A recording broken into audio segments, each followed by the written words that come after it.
义和盛堂活动概况。编辑部。1. 活动预告。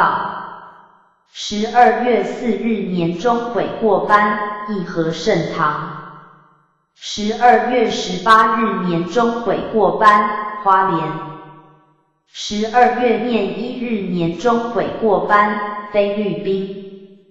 12月4日年终悔过班，新加坡、马来西亚。12月5日年终悔过班，泰国。12月5日冬季班。95年1月1日4年学界教育研究班。95年1月1日新加坡、马来西亚道学进修班。95年1月9日新春团拜。2. 活动概况。10月3日青上人才在教育。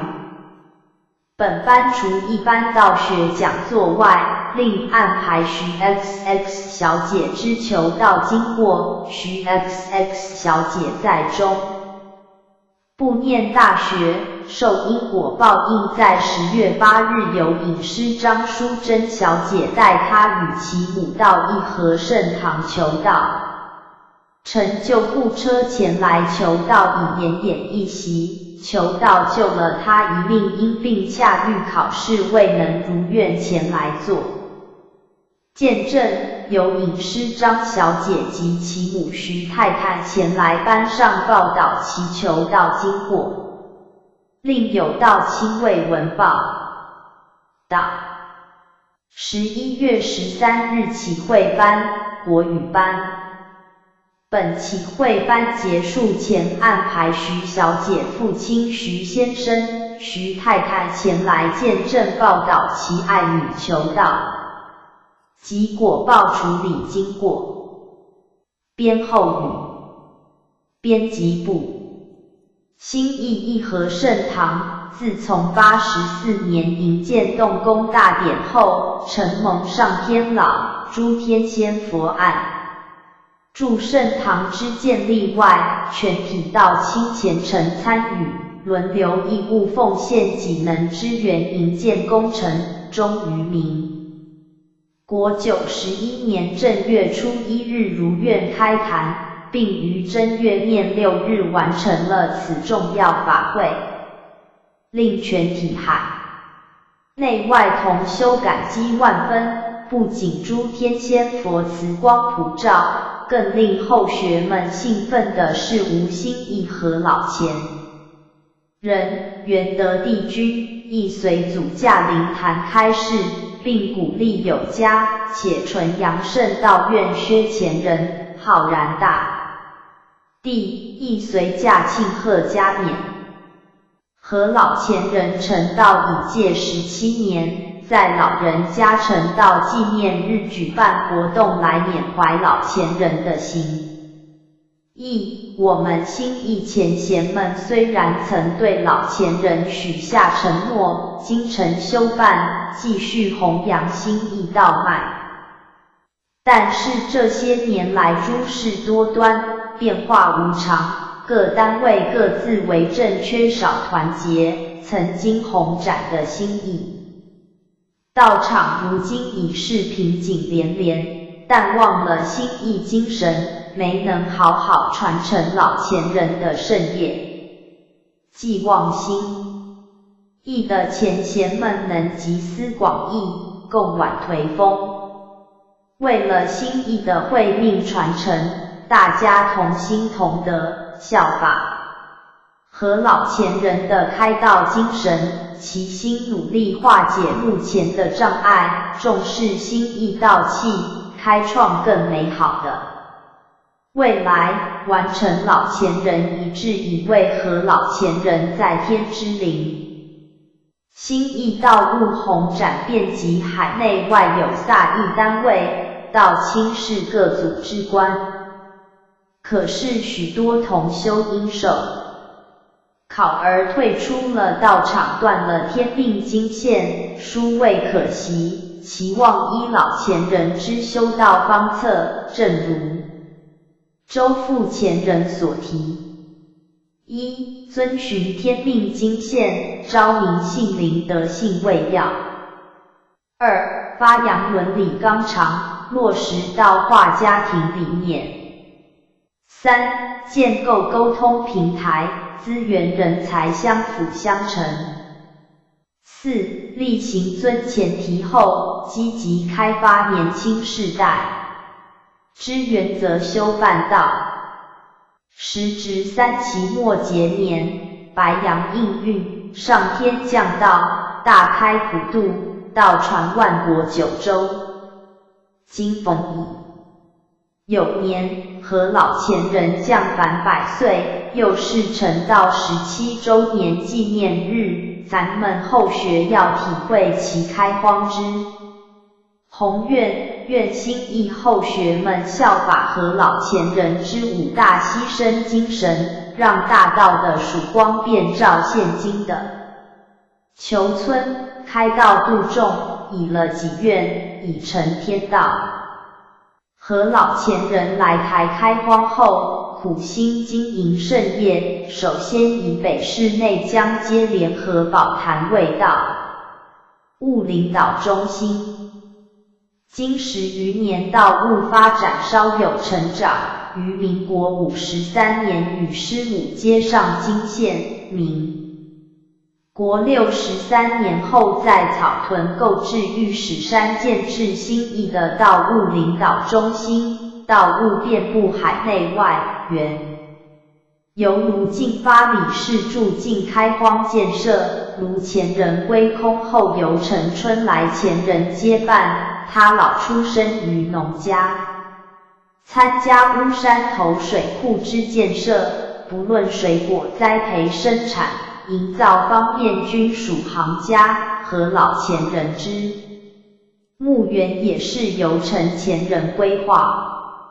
57年前和老前人来台开道务的这段历史，自从闭塞荒芜中打造出一座新法会命传承的圣堂，我们不禁由衷的赞叹歌颂，其奇迹是一个可歌可泣的奇迹，一个汉字血泪交织而成的奇迹，一个由5犬牺牲所烙印出来的奇迹。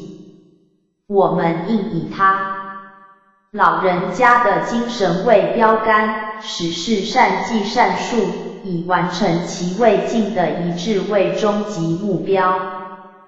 一贯道合法化之申请早在47至48年间，经召开理事会议决议不参加合法化申请。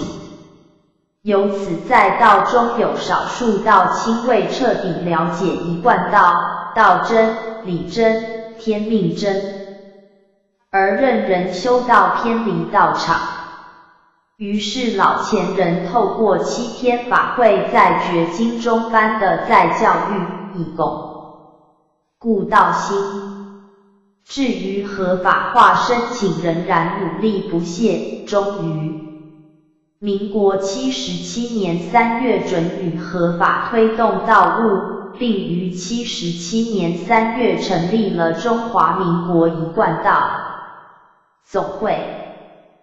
挂名追想区合译诵皆是帮助学译者记忆卦序之用，先天八卦及64卦卦象是伏羲圣人所创作，序卦、卦辞及后天八卦是文王圣人在有理受困7年时所创作。易经是我中华民国固有文化之第一本经典，是4位圣人在不同年代陆续完成，值得我们来研究其心法之可贵。64卦背诵表是让初学者背诵之用，其背法是上卦及下卦相叠为一卦，88就成64卦，括弧内的数字是64卦之卦序，一起背起来就可以完其序了。